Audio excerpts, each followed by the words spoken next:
What actually happens when your body's growth signals just refuse to turn off? I mean, we all know that rapid growth is a huge, totally normal part of childhood and puberty. But imagine a scenario where that physiological switch gets permanently jammed in the on position, and it stays that way for decades into adulthood. As we'll see, the results are profound, systemic, and honestly, incredibly stealthy. Welcome to this explainer. Today, we're diving into a truly fascinating medical condition where normal human physiology basically goes into overdrive. We are looking at acromegaly, a slow, sneaky endocrine mystery characterized by unstoppable growth signals that fundamentally alter the human body over years and years. Okay, let's look at our roadmap for today. We'll start with normal growth hormone function, then pinpoint the root cause, figure out how to recognize the symptoms, walk through making the diagnosis, and finally look at treating acromegaly. Let's kick things off with Section 1, normal growth hormone function. To understand what goes wrong, we first need to look at the body's normal growth foundation, the hypothalamic pituitary somatotropic axis. Up at the top, you've got the hypothalamus, acting as the main control center. It sends growth hormone-releasing hormone, or GHRH, down to the pituitary gland. The pituitary then releases growth hormone in this pulsatile manner, meaning it comes in these distinct waves or bursts, especially when we're deep in sleep or working out. This growth hormone travels all over the body, but its main target is actually the liver, telling it to pump out a hormone called IGF-1. Now, under normal circumstances, this whole system has strict checks and balances. Somatostatin, for instance, acts as the brakes, directly inhibiting growth hormone release just to keep everything stable. But in acromegaly, this perfectly tuned axis gets totally hijacked. To really grasp the effects of this hijacking, we have to split things into two distinct categories, direct and indirect effects. Directly, growth hormone is what we call diabetogenic. It actually blocks glucose uptake by your cells, essentially acting like an anti-insulin agent to raise blood sugar. And it actively promotes lipolysis or fat breakdown.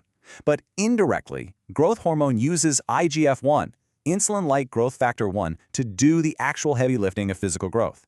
It's the IGF-1 that targets your chondrocytes for bone growth, builds up lean muscle mass, and even dramatically increases the size of your internal organs. Which brings us to Section 2, the root cause. Let's find out what's driving this.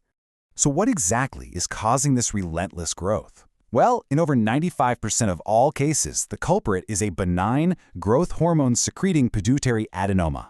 Usually it's a macroadenoma, which means it's a relatively large tumor sitting right there in the pituitary gland at the base of the brain. This tumor is basically a rogue factory constantly pumping out excess growth hormone, totally ignoring the body's normal stop signals, like somatostatin. All that GH leads to abnormally high serum IGF-1 levels, which in turn causes massive systemic overstimulation of cell growth. Plus, because it's a physical mass expanding inside a very tight enclosed space in the skull, it frequently ends up squishing neighboring structures. A classic example is compressing the optic chiasm, which can actually cause a very specific type of vision loss known as bitemporal hemianopsia. Now, a crucial detail here is the timeline of when this tumor actually develops. If this massive hormone dump happens before longitudinal growth finishes, meaning before a kid's epiphyseal growth plates have closed, the patient develops pituitary gigantism, and they can shoot up to astonishing heights, like 2 meters or more. But if this happens after those epiphyseal plates have permanently fused, which is typically what happens in adults, the bones literally cannot lengthen anymore. Since adult bones can't get longer, they just get thicker. That is acromegaly. It's the exact same root cause, just an entirely different physical outcome because there is absolutely zero change in height. Moving right along to Section 3, recognizing the symptoms. Because growth hormone and IGF-1 receptors are practically everywhere, the symptoms are incredibly widespread. Patients often experience intense headaches just from the physical tumor mass itself. You'll see enlarged lips, a broader nose, and a thickened tongue that frequently leads to obstructive sleep apnea. Cardiovascularly, all those constant growth signals can trigger hypertension and cardiomyopathy, meaning the heart muscle literally overgrows and thickens. It even messes with the digestive system, bumping up the risk for colon cancer. And down in the limbs, the excess bone and tissue growth can compress nerves, leading to carpal tunnel syndrome, and cause painful arthropathy in the joints. Oh, and remember that diabetogenic effect we mentioned earlier? Roughly 10% of these patients end up developing type 2 diabetes. The outward physical transformations are incredibly stark, But the crazy thing is, they happen so slowly that they often go entirely unnoticed by the patient's own family for years. When comparing a normal hand to the hand of an acromegaly patient of roughly the same age and height, you can undeniably see the widened, thickened, almost spade-like fingers.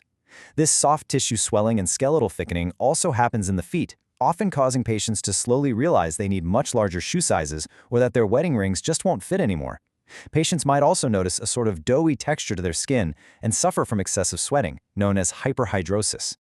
The facial changes are equally profound, culminating in a clinical appearance we call acromegalic facies. This includes a prominent, bulging forehead and an enlarged nose. You'll also notice the dramatic overgrowth of the lower jaw, a condition called macrognathia. The jawbone literally grows so much over the years that it begins to push the teeth apart, creating these pronounced, visible gaps between the lower incisors. It's a very striking and characteristic finding when you're examining these patients. All right, Section 4, Making the Diagnosis. With such distinct physical features, you'd think it would be super easy to spot immediately, right? But again, because the changes progress so agonizingly slowly, usually kicking off in a person's 20s but not being officially diagnosed until they're 40 or 45, it can take decades to put the puzzle together. Diagnosing acromegaly requires a very logical three-step workflow. You don't just randomly check growth hormone levels on a basic blood test, because remember, GH is released in those unpredictable pulsatile bursts. Instead, step 1 is checking the patient's serum IGF-1 concentration.